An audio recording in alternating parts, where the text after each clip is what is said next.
जय माता दी। आज नर्मदा जयंती पर आइए सुनते हैं माँ नर्मदा की यह कहानी। प्राचीन धर्म ग्रंथों में जिस रीवा नदी का जिक्र हुआ है वह भारत की एक पवित्र नदी नर्मदा है। कहते हैं गंगा में स्नान करने से जो पुण्य प्राप्त होता है वह नर्मदा नदी के दर्शन मात्र से ही प्राप्त हो जाता है।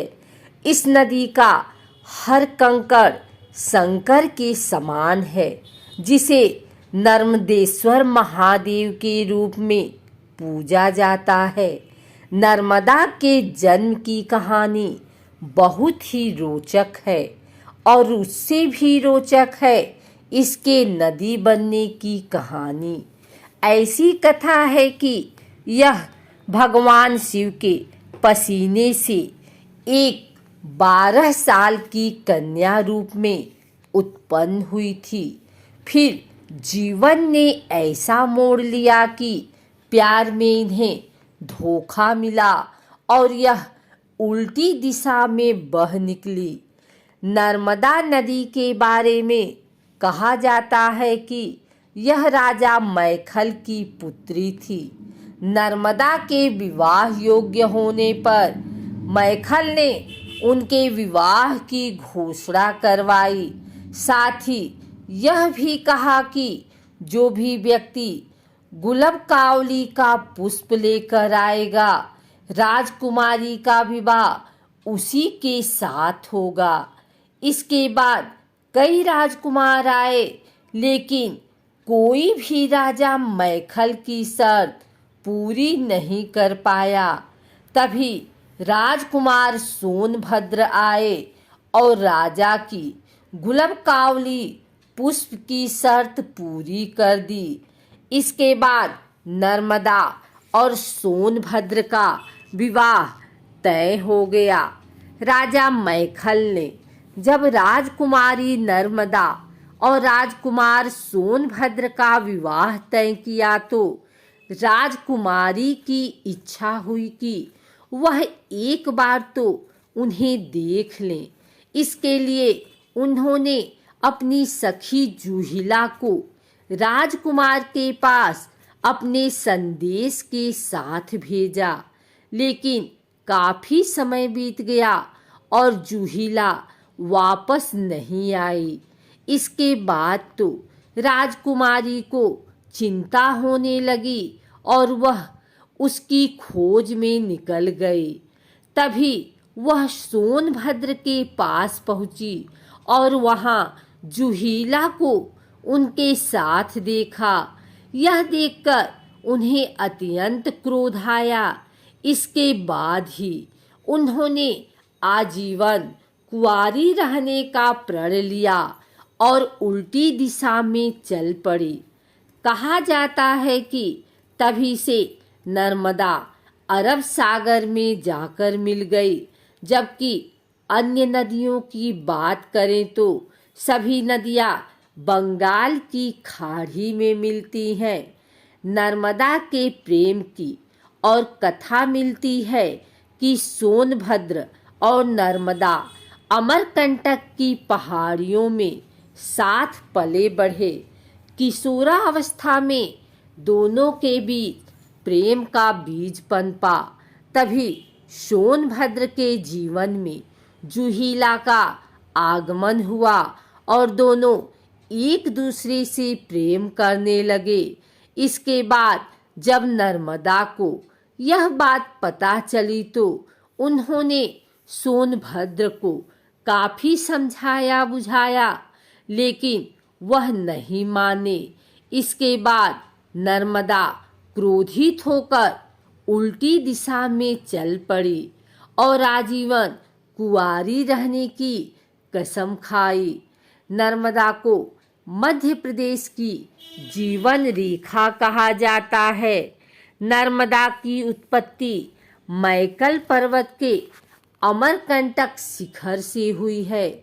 बता दे कि ये पूर्व से पश्चिम की ओर बहती हैं और खंबात खाड़ी में गिरती हैं। नर्मदा भारत के अंदर बहने वाली तीसरी सबसे लंबी नदी है। ग्रंथों में नर्मदा नदी की उत्पत्ति और उसकी महत्ता का विस्तार से वर्णन मिलता है। इन्हीं कथाओं के अनुसार नर्मदा नदी के दर्शन मात्र से होने वाले फल की भी जानकारी मिलती है। नर्मदा की इकलौती नदी है जिसकी परिक्रमा की जाती है। पुराणों में उल्लेख मिलता है कि गंगा स्नान से भी जो फल नहीं मिलता वह नर्मदा के दर्शन मात्र से ही प्राप्त हो जाता है। कहा जाता है नर्मदा ने कई हजार सालों तक तपस्या की। इससे भगवान शिव ने प्रसन्न होकर उन्हें दर्शन दिया। इसके बाद नर्मदा ने उनसे कई वरदान प्राप्त किए। इसमें प्रलय में भी अविनाशी होने, विश्व में एकमात्र पाप नाशिनी और नर्मदा में पाए जाने वाले पाषाणों के शिवलिंग होने का वरदान पाया। यही वजह है कि नर्मदा में पाए जाने वाले शिवलिंग को बिना प्राण प्रतिष्ठा के ही पूजा जाता है। इसके अलावा नर्मदा ने अपने तट पर भोले पार्वती के साथ ही सभी देवताओं के वास करने का भी वरदान प्राप्त किया। एक अन्य कथा के अनुसार कई हजार वर्ष पहले की बात है। नर्मदा जी नदी बनकर जन्मी, सोनभद्र नद बनकर जन्मा। दोनों के घर पास थे। दोनों अमरकंट की पहाड़ियों में घुटनों के बल चलते, चिढ़ते, चिढ़ाते, हंसते, रूठते। दोनों का बचपन खत्म हुआ। दोनों किशोर हुए। लगाव और बढ़ने लगा। गुफाओं, पहाड़ियों में ऋषि, मुनि व संतों ने डेरे डाले। चारों ओर यज्ञ पूजन होने लगा। पूरे पर्वत में हवन की पवित्र समिधाओं से वातावरण सुगंधित होने लगा। इसी पावन माहौल में दोनों जवान हुए। उन दोनों ने कस्में खाई, जीवन भर एक दूसरे का साथ नहीं छोड़ने का, एक दूसरे को धोखा नहीं देने की। एक दिन अचानक रास्ते में सोनभद्र ने सामने नर्मदा की सखी जूहिला नदी आधम की 16 श्रृंगार किए हुए वन का सौंदर्य लिए। वह भी नव युवती थी। उसने अपनी अदाओं से सोनभद्र को भी मोह लिया। सोनभद्र अपनी बाल सखी नर्मदा को भूल गया।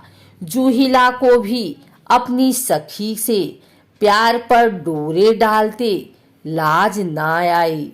नर्मदा ने बहुत कोशिश की सोनभद्र को समझाने की, लेकिन सोनभद्र तो जैसे जूहिला के लिए बावरा हो गया था।